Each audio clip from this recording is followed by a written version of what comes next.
your life from Universal Broadcasting Network. Tune in at upnradio.com. Hello guys, this is Sunny Chayes and you are with us today on the Sunny Chayes Show, used to be known as Singing in the Rain. And we are here today to be navigating our humanity, our social activism, our hearts, our minds, and I'm going to promise you I'm going to work as hard as I can to not cry during this show. We just heard more just sort of heartbreaking news about what Trump is planning to do. So I just decided to carry on here. And I have two phenomenal guests who are going to really help us navigate through these waters that we really need to navigate through. One of them is Edina Lekovic, who is one of the spokespeople for the Muslim Public Affairs Council. And she is a myth buster, truth bringer, truth seeker, and she's going to be on the show and weaving throughout our conversation with the amazing and incredible Dr. Sue Morter. For those of you, the 12 people out there who don't know who Dr. Sue is, she is an international speaker, a master of bio and genetic medicine, quantum field visual person. And one of the things I want to say about Dr. Sue, I think the most important thing is that wherever she is, whatever group she's in, you know, there are all of these conferences where there are 10 people or 12 people or whatever, everyone seems to gravitate to her. Everyone seems to refer to her. The masters refer to her. She ends up being part of every other person's talk. It is the most incredible thing that she's just does for all and any and everyone around her at any given time. So we are so grateful at this particular time. She was booked a while ago, and who knew that we would be in these moments that we are. And we're in them, and let's bring her on. And enough with me and more about Dr. Sue. Let's bring her on. Woo! I assume that it's going to be a potent and powerful time that we have to share some conversation today, given everything that's happening in our world at this time. It makes it very exciting, for sure. Well, I think that what I'd like to ask you right away, thank you so much again for being here. I know you're so busy, and this is just like such a gift to me personally, because when the election happened in November, you know, I feel like I have not really stopped crying one way or another, and so I decided with the new year that I really wanted to have, for all of you guys out there, people who can help us, who can guide us, who can bring some sort of balance between the social activism, the standing up for what's right, the feeling what's right, navigating into our own hearts, how we want to stand, how we want to show up, and you know, and being spiritual beings, you know, being sacred beings, and activists at the same time. And I'll just say one thing that I think, and then I'm going to probably stop talking, is that I think that there are so many beautiful people, many listening, probably everybody who's listening and watching right now, have beautiful hearts, are the dot people, great minds, love their children, love their planet, and love one another. And a lot of those among us are the ones who decided to sort of not vote and not be involved in the political aspects of life because it felt toxic and just no, I don't want to be there. And so excuse me, I think that is who I feel like I'm talking to now, are my brothers and sisters who are the ones who I want to invite to, you know, come on board. So with that, Dr. Sue, bring it. Well, you know, it's an amazing time for us as a culture that is wanting to mature ourselves and grow ourselves spiritually. It's really a ripe time to do that, because we're having to draw from a realm deep within to find some kind of stability when the external world is wobbling so much as it is. And I believe that those are the perfect circumstances for us to do exactly that. That if the external world is delivering what we want to see, then we have a tendency to empower it. And when the external world is delivering something that we do not want to see, then there is a real opportunity for us to empower ourselves instead of disempowering ourselves in the face of what looks so unleveling.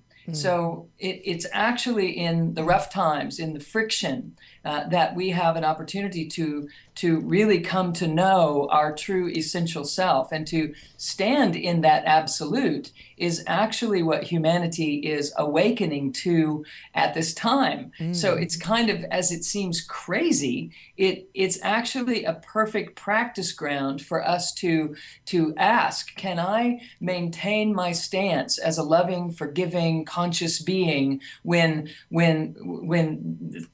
things are happening the way that they're happening? Can I do that? And the degree to which we are willing to answer yes will be directly proportional to the amount that we evolve ourselves consciously in this lifetime. So when high frequency energy hits the density of low consciousness or physical matter or thoughts and beliefs that are separative or judgmental, etc., what happens is friction occurs, and the high frequency being is the individual that's wanting to spiritually evolve. So we're made of high frequency energy, and we're now in contact with as humanity has always been, but we certainly are in some specific moments right now that cause us to take note. Am I capable of being present with this situation and bringing what I would like to see happening in humanity, even when the leaders or the rule changers or the rule makers are not exactly operating in that same context? And so that friction that occurs when high frequency energy hits the density of physical matter is something that every human being is going to be in contact with the whole of their lives. And so if so many people are being impacted at the same time, there's actually a strength in finding the stabilizing principle in the face of the wobble when your neighbor to the left and the neighbor to the right is also trying to do the same thing. So it is an opportune moment if we just learn how to manage the energy of our true essential heart of hearts, conscientious and conscious being in a fashion that allows it to remain stable and absolute in the face of such relative wobble that we are experiencing at this time. So I'll stop and see if you go a particular direction. Well, what I'm hearing you say is so phenomenal. I think it's really what everyone wants to hear. What other people have said, nowhere near as articulately and as deeply as you have, is, oh, well, let us raise our vibration and stay in our loving energy and stay in our positive energy, so that is where we should stay, as opposed to crying and being miserable, or if we can navigate those two. And what you're saying is, you're sort of scientifically putting that out for our viewers and listeners to hear. My question at this point is, for example, the Women's March happened on Saturday, and it was an idea that came forth pretty much the day after the election. 2.5 million, probably more if we really did the math, marched, and then Monday, Tuesday, and then this morning, an incredible amount of broad strokes, broad sweeping, deep effectiveness, negative effectiveness, in my humble opinion, already started. So I guess my question is, yikes, do we have time to, it seems like it's happening at breakneck speed here. So that's my question to you. Like, yikes is my question. Yes, yikes is the question. So what is real is beyond space and time. So what is actually real is that all of this is going to unfold in a manner that serves humanity in some way. We cannot yet see what that service is, but we have to maintain the focus that it is in service. Now, does that mean that we sit back and don't do anything? No, it means that we get up, we stand in peaceful organizations and demonstrate what it is that we would like to see happening in the world, not fight against something. If you think back about Mother Teresa would never march against war, but she would march for peace every day that you asked her. And so there's a huge, strong message in that. And it's to stand for the vibrational frequency that we insist for our children and that we insist for our grandchildren. It is that we have to model that in a world that is right now in upheaval, at least in our particular culture, is in upheaval because we are everything is being challenged. And so it's in those moments that we have an opportunity to root ourselves and to ground and to integrate in a fashion that no other set of circumstances could possibly provide for us. And there, at some level, this is meant to be happening. How do we know? Because it's happening. And so we have to collaborate with that and speak our truth into what is whole and right and true as far as the holistic perspective of a conscientious and conscious, spiritually oriented individual. And in the truth always prevails. It always surfaces. And if it's requiring this kind of scrub down that we are in right now, I say we're going to emerge and rise as some pretty potent, clearly aligned individuals that hold the space for all-inclusiveness and for unity and for collaboration and for certainly the democracy that we were born into, or that we have cultivated at whatever level in our lives that we have. So we have a tremendous opportunity to evolve ourselves if we'll only look at it from that perspective. We have to come from the absolute and not buy into this relative wobbling orientation that is, hitting the news every hour with something new, new material to work with. Whoa. Okay, that was one of the more brilliant things I've ever heard in my life said. Thank you so much. And everyone, I know you're receiving that gift. And if all people who are hearing this show today, later, whenever, can activate that in ourselves, I mean, gosh, Dr. Sue, I think that's a huge gift to all other people around us and the planet. Gosh, I mean, and yes, it's sort of Abraham Hicks would say, really seeing that contrast. Again, I feel that many people in the world can get complacent. And it's one thing that I've said to my kids kind of their whole lives is that complacency is not your friend. It's not your friend. And it's okay if you're feeling that there's a pebble in your shoe, or there's something that's, that sand that gets into the pearl or turns into the pearl in an oyster. I mean, that is really what you're talking about. And we've had it in America. We have a pretty easy life of it comparatively. And so now it's like, I know I deal with a lot of international people, and some people are saying not to belittle this, but it's sort of welcome to the club a little, humbling for we young bucks and buckettes. It's an opportunity for our culture to mature ourselves spiritually, to be able to weather the storm and to stay standing. It's like the mature woman of the tribe that was the peacekeeper, the wisdom holder. She would stand in the storm, and she would still be standing when the storm would pass. And this is truly what I saw happening in the march of 2.5 million women gathering. They were just going to stand. They were going to stand for a truth, and really no words needed to be spoken. It was a gathering of wisdom that happened, and I really feel that this is ultimately going to reveal itself, and we just have to be willing to grow ourselves in this beautiful opportunity to do so, rather than getting caught up in the dogfight. Really, just hold the space and vote by our posture, vote by our breath, vote by the wisdom that we stand in, holding the unifying principle even when the waters get rough. Well, what I appreciate about what you're saying and what I wrote down, I have this pad I knew I would be furiously writing while you were speaking, is when you're speaking of the women and the elders and, standing in the storm, standing in the wind, all of those women, I was at the march, I'm sure many of us out there among us were there.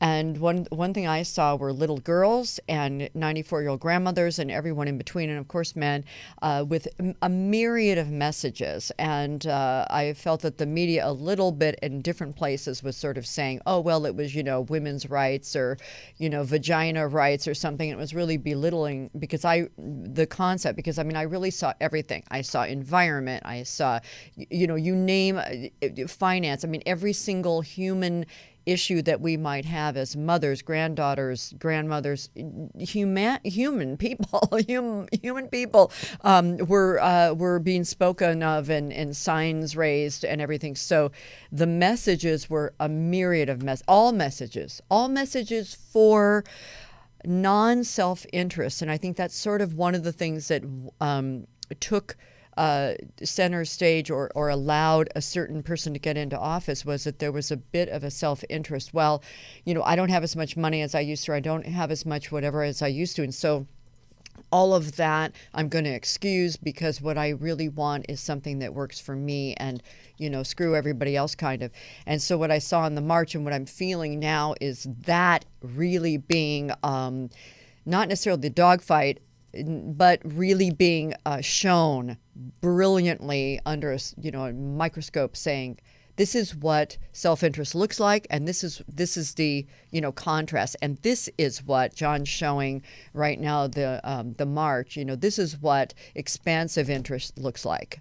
So what do you think of that, Dr. Sue? Yes, I don't want to stop you from talking. So without that contrast, how could the visual be there? How could we start to learn what doesn't work in order to figure out what we do want and what does work? What better way than to see an opposite and to have a quickening occur in every individual simultaneously that says, whoa, wait a minute, I'm not that. I'm this instead, and this is what matters. And so we learn by resistance, we learn by the friction, we learn by pressing against things and we figure out if that is what I am or if that is what I am not in this dimension of reality, until we mature ourselves spiritually and don't need that contrast in order to know who we are. And so if we're rattled in this moment, it means that we needed to ground and anchor and integrate to a deeper level than we had integrated before. Otherwise, it would not be creating the wobble within us that it is. So it's here for us to rise to the occasion. It's here for us to see that contrast, to have a quickening occur within us, and to rise and awaken to this strong, steady, absolute presence that is the truth of who we are. And as we land there, then nothing wobbles us. And we don't need these kinds of obstacles on the obstacle course to polish ourselves or to muscle ourselves up against, once we recognize that no matter what, I have to stand in peace, come with peace, and be the forgiving, compassionate individual that I'm not seeing demonstrated in front of me. Thank you. Choice. Yes. Do you also feel that by seeing all of this, that it does everything that you just said, and then I'll just perhaps take it even a bit further, being a bit of a social activist that I am, is to really see that perhaps, I was asleep a little bit. I was a bit complacent on the couch, meaning millions of eyes I'm speaking to. And of course, to myself, I always feel like I can do more.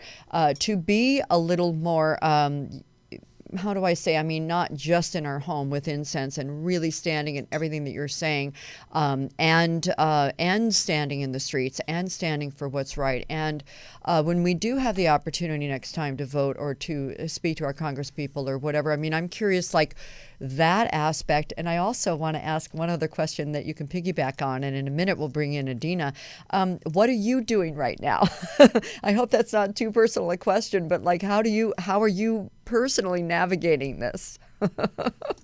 Well, personally, I am sharing with you the process that I'm going through. I am sharing with you when I hear something on the news that's happening, or read something that is just not it just is beyond the scope of what I would have ever perceived to happen, and I feel a wobble and I feel the energy start to surge in me. I immediately do the work that I teach people in the world to do, which is how to integrate energy and how to ground ourselves back in our essential self, instead of rising up and out to this protective, performing warrior personality. Now, can I be a warrior? Yes, but I'm going to move forward with compassion when I take my stand. So I'm getting on an airplane tomorrow, and I'll be speaking to a group of people in LA, and I'm there for 10 days speaking at 3 different types of occasions, and my full conversation is about how do you land inside your deep absolute truth in the face of these types of circumstances, and teaching people how to do that. So it is very much in the forefront of my consciousness every minute of every day, what is happening. And I know at the deepest part of me, I know that there is something grand happening here for the part of humanity that didn't have a voice or that wasn't concentrated in that voice, or that wasn't awake to the point that they would stand and have something to say, because we were raised in an environment where that wasn't called upon. We didn't really have to, many people within our community. And so I feel that something grand is birthing here, and it's the rumble that happens just before liftoff. It is the vibration that occurs just before, the rocket ship can pierce the atmosphere and enter into an entirely different realm. And I feel that human consciousness is being served by this, as it is always being served by every experience, whether we've gone to war in the past, whether we've participated in circumstances politically that made sense to some and didn't to others. It's the same. This just happens to be affecting our entire country by dividing it in nearly half. And so we have to be, apparently, the people who are upset about this circumstance are the ones that are able to handle the upset. Otherwise, it would have gone the other direction. And if the other parties that are very happy right now about what's happening, if they were in the role of the upset, perhaps they are not yet at the level of maturity in some way. I can't know every way, but in some way, there must be something that isn't ready to handle the disappointment with grace. And so I think that we're being called to do exactly that, to handle whatever the concern is and whatever the wobble is with the grace that we wish we could see happening from the leadership down, that perhaps it's time to rise. Woohoo!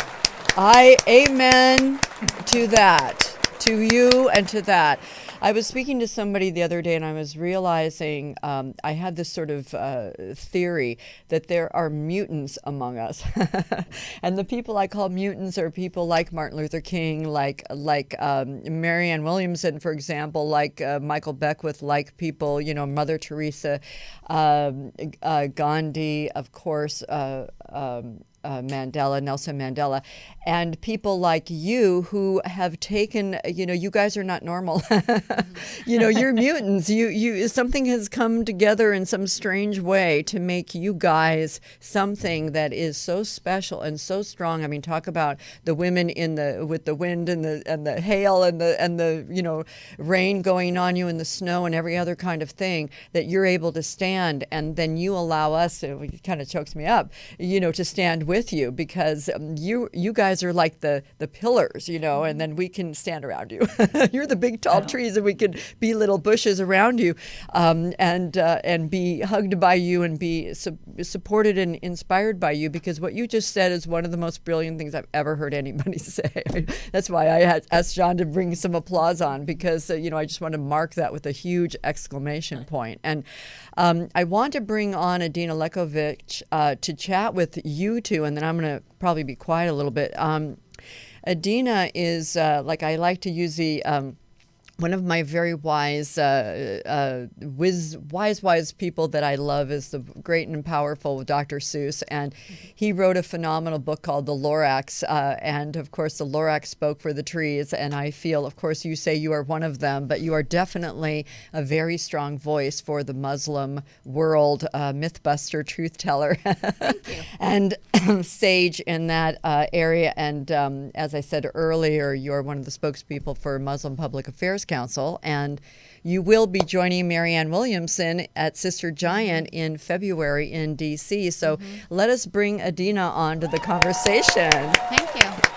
So let you, and I'm going to introduce you to Dr. Sue. Dr. Sue, Edina's been hearing everything we've been saying. So join and chat with Dr. Sue. Absolutely, it's good to be with you, Dr. Sue. So much of what you said resonated for me because in my Muslim faith, many of the concepts that you shared have full resonance.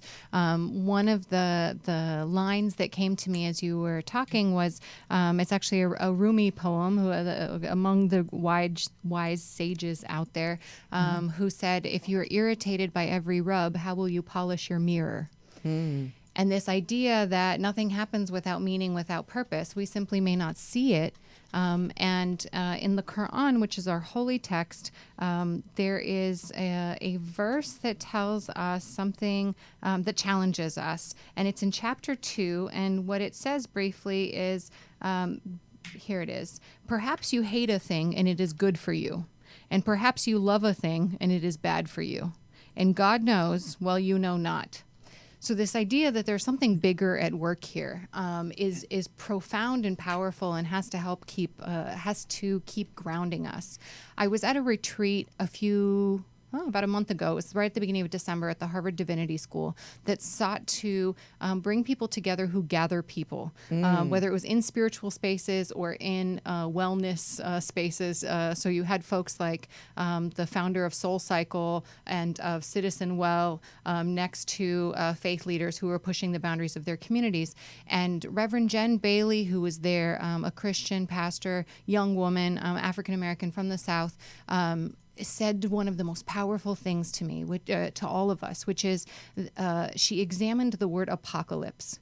And she said, do you know that apocalypse means an uncovering? And that really just knocked me off my feet and grounded me at the very same moment. This idea that when things are at their worst, that we see things more clearly than ever.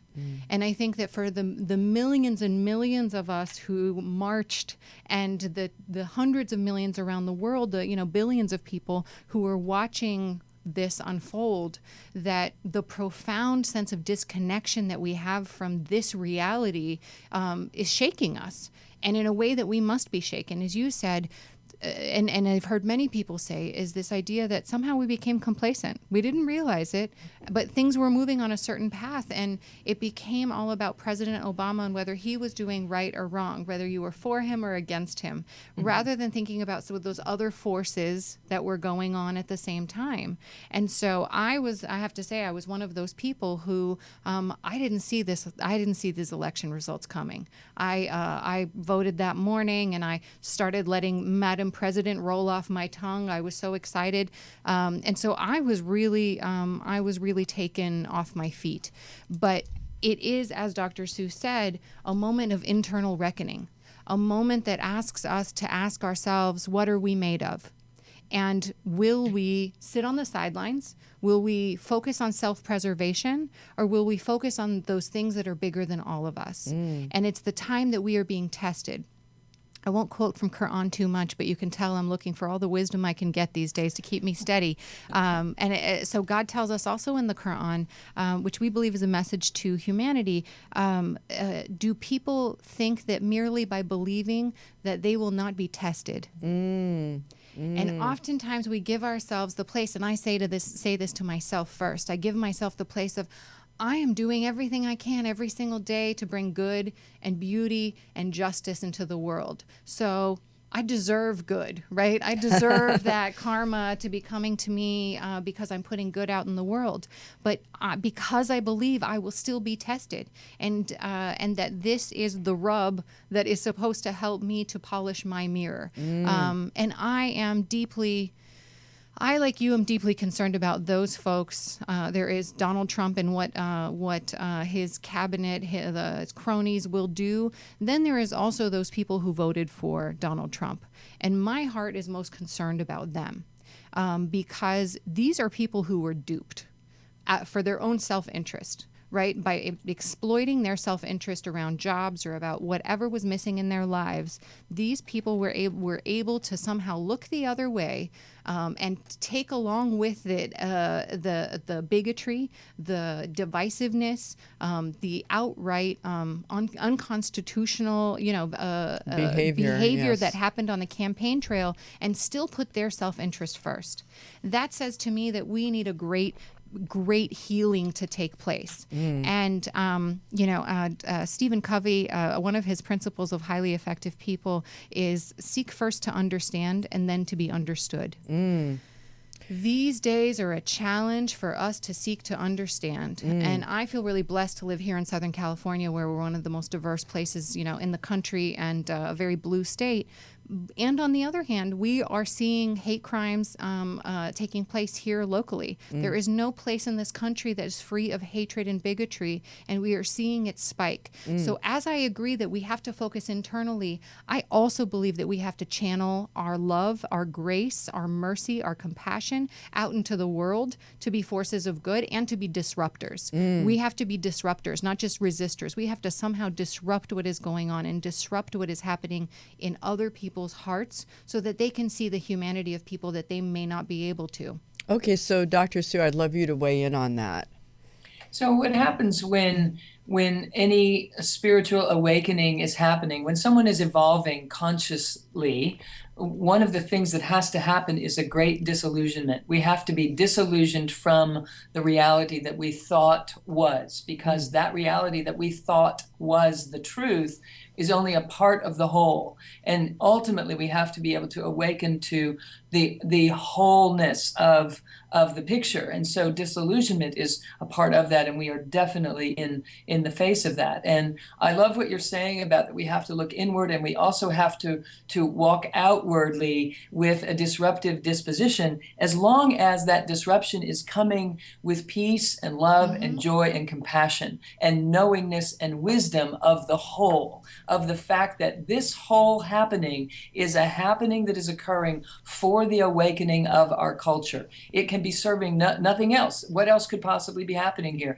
That is what every human being is doing when they come to the planet. That's why we're here. We're here to awaken to ourselves as God stuff. And so as we are humbly approaching that, breath by breath, circumstance by circumstance, we are able to open eventually and see that the whole of this experience is happening so that people can awaken. So I'm all for disrupting and stirring the pot and asking for conversation across the boundaries. Go across the boundaries for your conversation. Ask, inquire, what are the thoughts? What are the perspectives? Try to understand. Seek first to understand and then to be understood. So we have to disrupt within the spirit of, tell me what you're thinking. Tell me for the people, not necessarily the people in office if we don't have direct contact with them, but in every instance that we do, I concur that it would be beneficial to speak in that direction too. But in the meantime, if we have a community that is in a disruption, that if someone is willing to hold the space for conversation to occur, we are holding the place for wholeness to establish itself on a new level of consciousness than it was at before. So again, it's about marching for peace instead of against war. It's about disrupting with a purpose, with a plan, with an intention of understanding more and shedding light, not to teach or to enforce our beliefs on someone else, but to inquire and share in a manner that allows perhaps someone that has an opposing position on something to hear or to see modeled something that plants a seed in them that I assure you down the road they're going to remember, because this is one of those situations that it's going to unfold. People are going to realize that it wasn't all it was cracked up to be on the campaign trail. It can't not show up that way when it's coming from a place less than whole. Well, one thing I appreciate, thank you so much for that, and both of you guys. And one thing I wrote down when you were speaking, Dr. Sue, is about the greater truth. And again, this is sort of a Dr. Seuss, the truth of your truth. And we're going, I actually made that up, but I'll take credit for that. But getting at it more deeply, and realizing that I feel at this point we're living on a quantum level of, gosh, I mean, it might be 20 truths at the same time. And so to be navigating all of that, I love the concept of seek first to understand and then be understood. And I think that process really helps us get at the truthier truths among us and what we're all navigating through and what can bring us to a greater level of peace and love and harmony, which is truthfully, again, when I really think that we all want. Did you want to say something, Absolutely. Adena? Well, just that, yeah, I fully agree that we have to approach people with compassion. And this, as I said, the seeking first to understand, then to be understood. It's critical that we do that after we do the work that Dr. Sue mentioned, which is to ground ourselves, because often when we engage in these conversations with people we disagree with, we only ask the question so that we can unload, right? My seeking to understand is simply to let you say your piece, but it's really a disguise for, let me tell you what I think and why I think you're wrong. Blaming at this stage of the game is not going to serve us.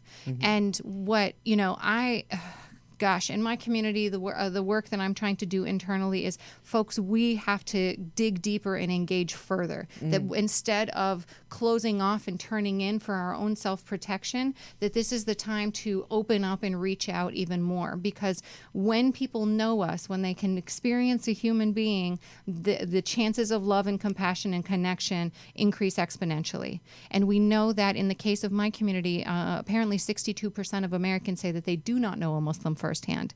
And yet we also know that knowing a Muslim is the single greatest predictor of somebody's perception of Islam and Muslims, right? So there's no surprise there that there's a connection between experience, exposure, and your feelings. So that connects to these conversations with people that are different than us, because rather than blame them, we need to understand them, and we need to empower them to also see the truth on their own terms. This uncovering that is taking place, they need to be able to see that uncovering themselves, so that we can empower them to speak up, because we need those people who were Donald Trump supporters, who now are going to see the truth of what a Donald Trump administration looks like, to then be those voices to say that we were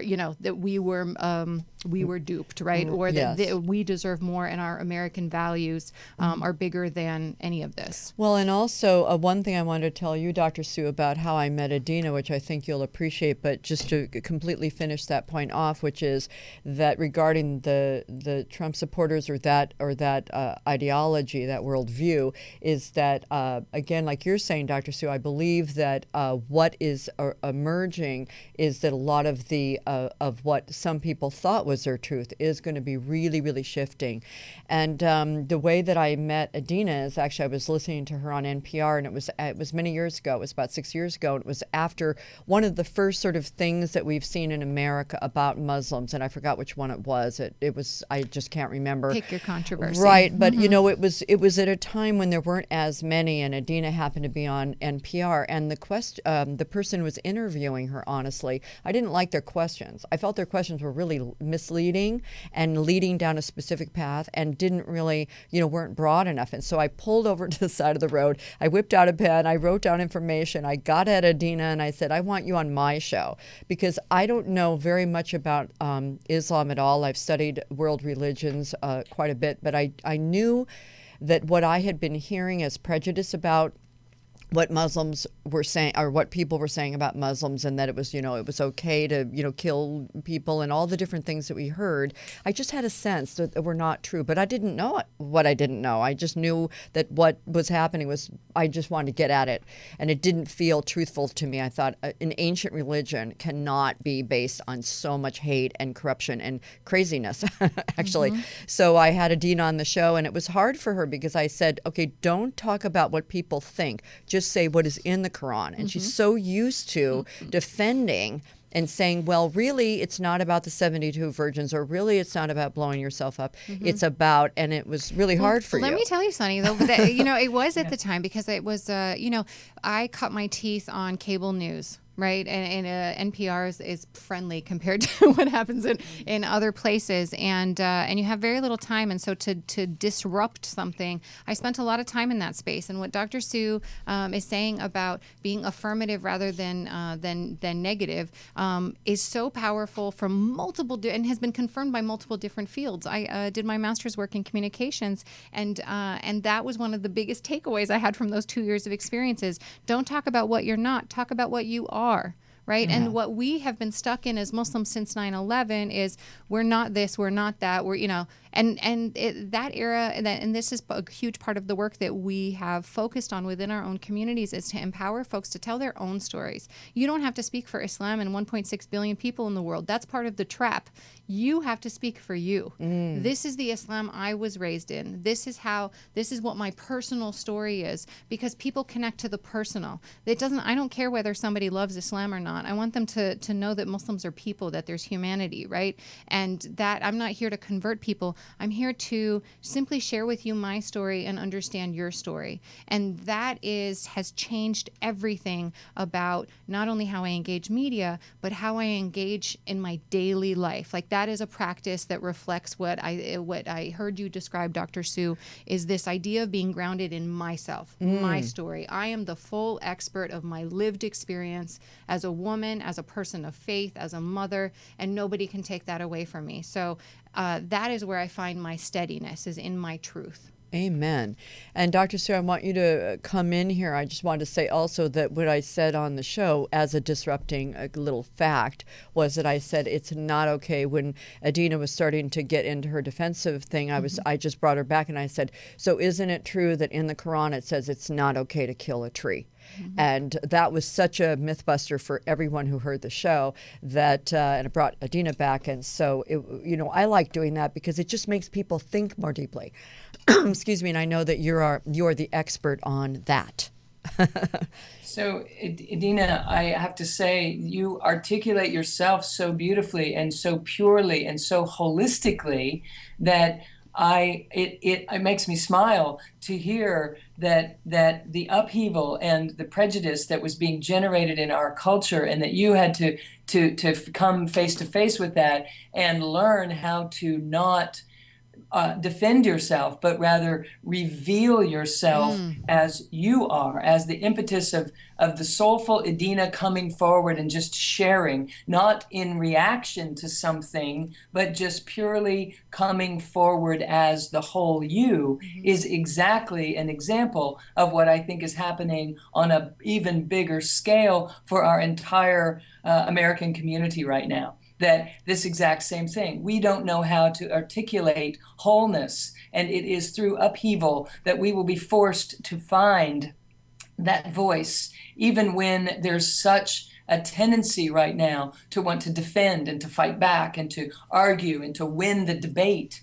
And in reality, at the end of the day, what has served you the most is to lay down the defensiveness and just rise up as the truth of who you are and share that beautiful being with the world. And because of that, we are able to feel you. Someone else can feel you when you come from that place. If we come from a place of defensiveness and argumentation and rejection and refusal in our disruptiveness, at this time in our culture, no one can be felt because everyone's shield is up. So it's a matter of who is willing to lead, who is willing to stand in wholeness and allow this to be that kind of a scrub down for the whole of our community. And I'm hoping that the listeners will have something rise in them and say, I think I'm on that team. I think that's what I really am here to do, is to find that place of deep, soulful articulation of the truth of who I am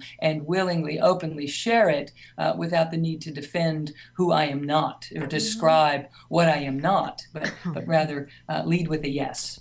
Oh my goodness. Thank you so much for that. I think that I'm so glad I put the two of you together. So fun. Isn't it cool that I have you both here? Me too. And it just sort of happened. But this is part of my fun doing mashups like this, because I feel like the depthness that you guys out there can get by having Dr. Sue and Adena together is just really, really priceless. And, again, Dr. Sue, I will say to you, and I know Adena, I've had this challenge too with having this radio show, which is also visual, sort of how to bring this stuff to you guys without really, scaring you. Or, there are many things in the world, like, let's say, radiation, or, the different things with the environment and things like that. I can get, sometimes I get a little intense with that, people have told me. And finding the light in it, finding the spaces, again, like that Rumi would say, the crack in the cup, for myself. And, I do really, I know about certain things things like, the radiation. So I take certain things. There's a product that I'm starting to take right now called Folium PX. It's really helping just let go of heavy metals. I mean, there's so many things that we can do personally to allow ourselves to stand. And but again, that's a little bit of the challenge that I have on the show, is how to make sure that you guys don't get scared off and think that this is a super, intense show, but that the solution, that the pain, that the challenge can be brought, and yet the solution, the action steps can happen. And so my engineer John says that we have 2 minutes, and so I want to make sure, and it's really 2 minutes, they're not kidding. So I want to kind of end with that a little bit about Dr. Sue, if you want to share with us, and Adena, just our last sort of prayer that you want to send out to our people. So one of the best ways that we can detoxify ourselves, you're talking about the variety of ways that toxification happens. If we can use our anger to fuel us, if we can use our disillusionment to fuel us to a higher dimension, not to fuel us in a horizontal manner, but to fuel us in a vertical manner, that it can lift us to a higher frequency within ourselves, and we detoxify as a byproduct of that.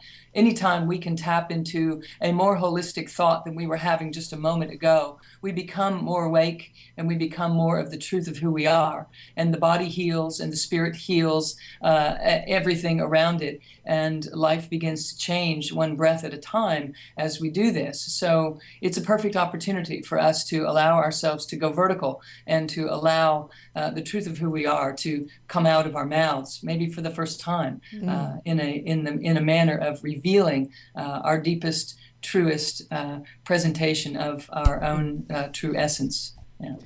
Thank you for that. Thank you for that. And Adena, a 30-second. Yeah, I'll keep it short. I in the spirit Dr. of Sue. being able to patiently persevere, which is something that I think about a lot. We think about patience as something that's a passive act, but patient perseverance is not about waiting for change. It's about working for change and continuing to do it, knowing that we may not see the results, right? But that it is in that effort that we are polished, and also that change is made. With that, on the other hand, goes something that I'm also reminding myself of, which is the gospel of Audre Lorde, radical Black lesbian feminist, who said, "Caring for myself is not self-indulgence; it is self-preservation, and that is an act of political warfare." Ooh. That if we are to take care of the world, if we are to take care of our societies, we must first take care of ourselves, and have the presence, the calmness, and the sense of owning our truth and being grounded in our experience that we need in order to serve the greater cause right now. So engage in an act of political warfare today. Take care of yourself. Oh my goodness, I'm always talking about the power of one, as you guys know, and so you both have brought that message so clearly. And Dr. Sue, I would love to invite you to be on my show anytime when you're here, or anytime you want to come on my show, please. Absolutely. I would love to. Oh Love my to be gosh. back. Yes, thank you. Thank you so much. And guys, I just want you, please explore both of these people. Dr. Sue Morter, just, Google. I mean, she's doing so many events. She's doing things with Beyond Words. She's doing just so many things that are so valuable. TED Talks. I mean, Google her and just listen, watch, every single thing. Edina Lekovic, the same. Guys, just, again, take all of this in. I got through this whole show without crying. I probably will now, though. And I just bless both of you so much, and just thank you so much for being on my show today, because if Thank nothing you. else, I needed you. I needed you. I needed you. We need each other. Yeah, we certainly do. Thank you. So let us lift up. And until next time, guys, this is the Sunny Chayes Show. And remember, we do have the power of one. And listen to these wise mutants and do what they say. Until next time, bye. Bye.